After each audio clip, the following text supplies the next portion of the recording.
Do Black Lives Matter in Israel? If you ask some of the Ethiopian Jews who are citizens of the state, it doesn't feel that way. They've taken to the streets over the past several weeks to protest police brutality and racism in Israeli society. And this shouldn't be confused with the recent protests of African migrants who aren't Jewish and are seeking asylum.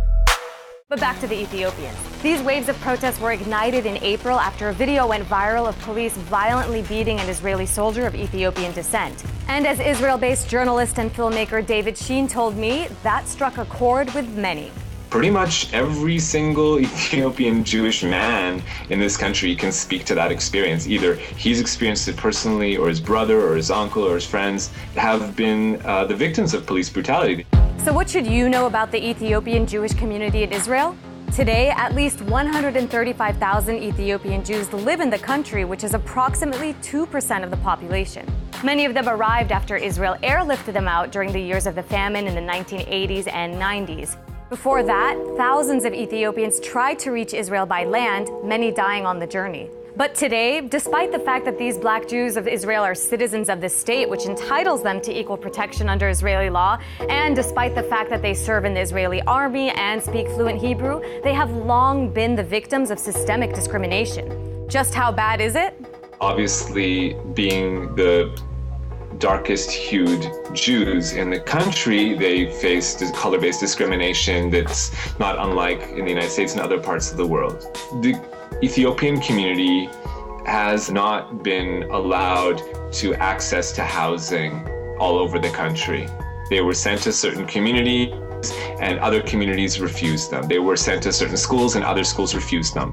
They've also suffered endemic poverty. At least 65% of Ethiopian children live below the poverty line. Just 5% of the community have college degrees, compared with 28% of the broader Jewish population.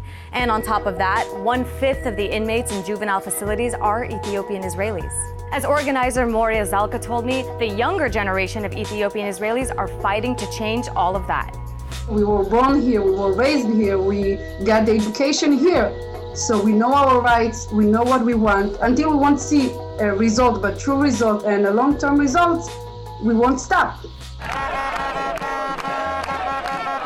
So given the community's demands for social justice today, what is the government doing?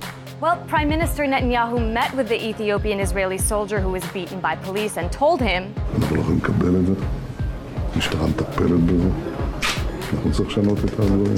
Netanyahu repeated that sentiment at an annual memorial for the 4,000 Ethiopian Jews who died on their way to Israel years ago, saying there is no place for racism and discrimination in our society. He's also set up a ministerial committee to eradicate racism. But is that enough? Many Black Jews believe that change will only come with a change of consciousness among Israelis as a whole.